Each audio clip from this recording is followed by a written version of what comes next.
Mir s vama. Svuda pođi, kući dođi, kaže stara narodna izreka.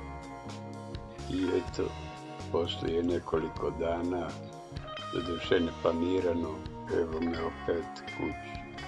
Poznate gužve, ulice, ležeći policajci i semafori.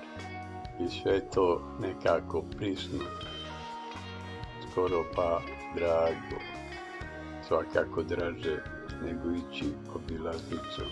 Uostalom, u gradu su samo 2 raskrsnice sa semaforima, ali nekako uvijek stignem kad je upaljeno crveno svjetlo.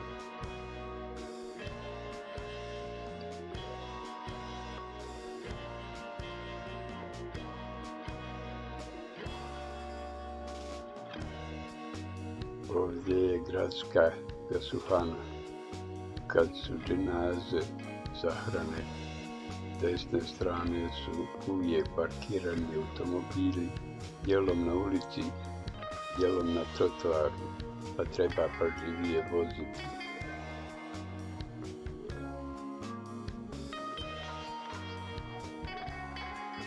Evo nas ponovo kod pekare.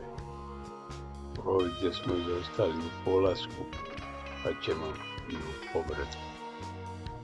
Uzet ću hljeb i neku pitu, da ne mislim o prvom obroku.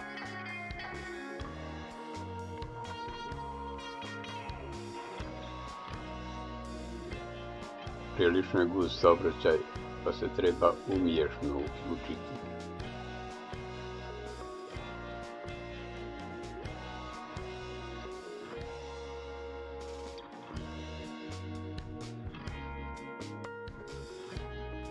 I preko Lima je meni najdraže selo.